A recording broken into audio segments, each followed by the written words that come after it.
Taqiya comes to mind whenever we examine anything Sheikh Uthman ibn Farouk says.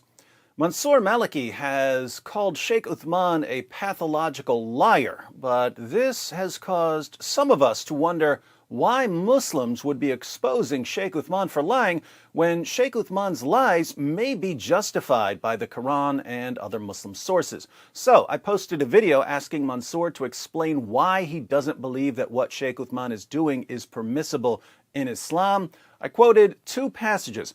Surah 3, verse 28 of the Quran, "Let not the believers take disbelievers for their friends in preference to believers. Whoso doeth that hath no connection with Allah, unless it be that ye but guard yourselves against them, taking as it were security. Allah biddeth you beware only of himself, unto Allah is the journeying." Then I went through Ibn Kathir's commentary on 328. Here's the relevant part. Allah said next, "Unless you indeed fear a danger from them," meaning, except those believers who in some areas or times fear for their safety from the disbelievers. In this case, such believers are allowed to show friendship to the disbelievers outwardly, but never inwardly. For instance, Al-Bukhari recorded that Abu ad-Darda said, "We smile in the face of some people, although our hearts curse them." Al-Bukhari said that Al-Hasan said, "The taqiya, i.e. taqiya, is allowed until the day of resurrection." Mansour posted a response on Twitter, and I have to say, it's really nice seeing someone being honest about taqiya. Let's go through this. David Wood has asked about taqiya. That's a link to my video, and he quoted 328 as well as Ibn Kathir's tafsir. I checked Ibn Kathir's tafsir and can confirm he quoted it accurately, except the website he quoted from omitted a statement attributed to Ibn Abbas that taqiya is not with actions and only with the tongue. See attached image. The statement is highlighted. That's interesting. The English translation of Ibn Kathir is abridged. For some reason, they omitted that part. Here's the Arabic for anyone who wants to check it out. There are a few things to point out. Manifesting friendship by action, for example, smiling in people's faces and so forth, is not taqiya according to the statement of Ibn Abbas, as taqiya is only with speech. Having said that, if someone was fearful of the kuffar, it would be allowed for him to say he's their friend if that can protect him. But if he gave a promise, he would have to fulfill it. This form of faking supportive friendship with the kuffar is only permissible when one fears them. However, such fear doesn't exist for an American citizen, as the terms of citizenship do not require him to be friends with kuffar. As such, this ayah can't even be used in a Western context, unless you're dealing with the mafia or the like, in which case, sure, pretend to be their friend to keep their evil away from you. I think this is where we're seeing things a little differently. Mansour says, well, you don't have to be friends with the kuffar in the West, so there's no need for taqiya. Whereas I'm thinking that if people like Sheikh Uthman were honest about their plans to subjugate and enslave non-Muslims, non-Muslims would be more hostile towards Islam. So if Sheikh Uthman fears hostility, it seems like he could lie about his views. Basically, Mansour is saying that taqiya applies in very specific situations and that Sheikh Uthman isn't in those situations. I'm saying that it looks like it could apply to Sheikh Uthman's situation depending on how flexible we are with our interpretations. There are three levels to note: manifesting actions that are different to how you truly feel, outright lying in affairs unrelated to religion, lying in affairs related to religion. As for the first two, everyone can conceive of situations in which they are acceptable, and I don't think anyone would blame a Muslim man for telling his wife she's beautiful when really she isn't, nor for talking politely to someone one hates to avoid the foulness of their character. And it is not for these first two that we blame Uthman, rather it's for the third. Heck, if Uthman just lied about the tweet, I could understand that maybe he feared the FBI. Keep tuned, I'll mention why the fear would be stupid. But Uthman is lying about religion. Lying about the religion isn't like lying about other things, as intentionally denying aspects of the religion or distorting it is disbelief and takes one out of Islam. But this would mean that Sheikh Uthman is no longer a Muslim.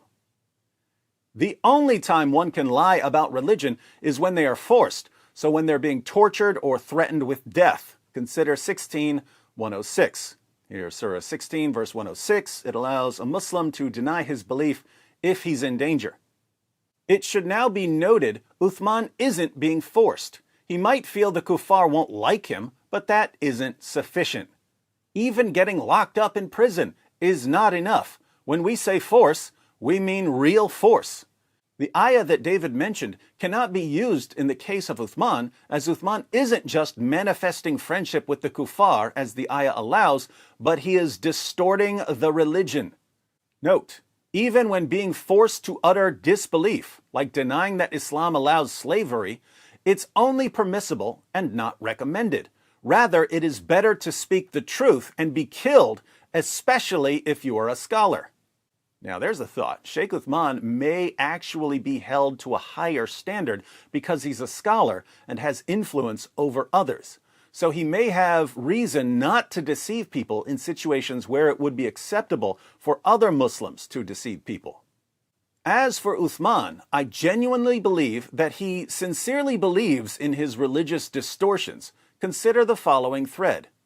Uthman might believe some of his distortions, but I can actually prove that he is knowingly lying in certain cases.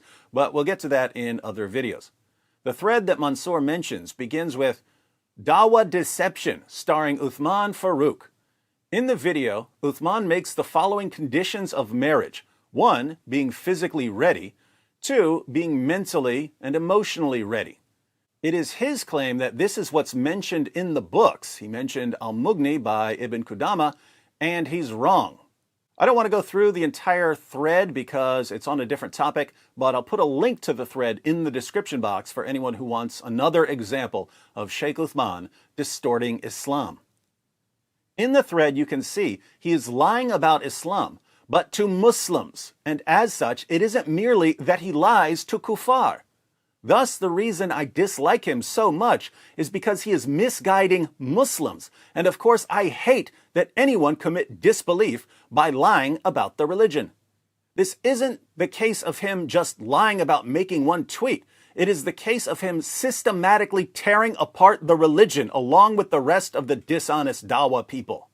No Muslim in America has any excuse to lie about Islam. Merely saying that Islam teaches offensive war is not a crime. Rather, it's protected under the First Amendment. Believing in the commands of Islam is not a crime. Rather, it's protected by the First Amendment. What would get you in serious trouble is if you were inciting people to act on those beliefs, and incitement is very hard to prove. Perhaps Uthman has a militia that is planning to enslave American girls. Wouldn't surprise me, in which case him lying about the tweet makes sense. Otherwise, it doesn't make sense. Keep in mind, if it were just the tweet he lied about, I would think he was being silly, but wouldn't be moved to oppose him so heavily, as lying about making a tweet isn't the same as lying about religion. To sum up Mansour's view, Sheikh Uthman isn't in a situation where lying to non-Muslims would be justified. But even if he were in a situation where lying to non-Muslims would be justified, he shouldn't do it because he's a scholar. But even if he decided to lie to non-Muslims as a scholar, it still wouldn't be permissible to lie to them about Islam. And even if it were permissible to lie to non-Muslims about Islam, Sheikh Uthman is lying to Muslims about Islam. That seems to be Mansour's view. I can still see why Sheikh Uthman thinks it's okay to lie to non-Muslims, even about Islam. He could be convinced that if non-Muslims knew what his plans are, they would be more hostile towards him and towards his community. But it is more of a stretch to deceive Muslims. You would think that, for the reasons Mansour mentioned, deceiving Muslims would be completely unacceptable for a Muslim leader. And yet, it's so common in the West that it seems like there must be some sort of justification for it. When ordinary Muslims in the West tell us that Aisha wasn't 9 when Muhammad had sex with her, she was 18, they're not intentionally lying. Many of them believe it. but they believe it because that's what their leaders tell them. Their leaders, however, who've read the sources, have to know that Aisha was 9. They have to. So they know that they're lying to Muslims when they tell their followers that Aisha was 18. This happens all the time with all kinds of moral issues, and especially with things like jihad and slavery and sex slavery. Tons of Muslim leaders, like Sheikh Uthman, are knowingly lying to Muslims. There must be some reason why they think it's acceptable. Any thoughts on this? I actually have a couple of theories. Let me know what you think in the comments section.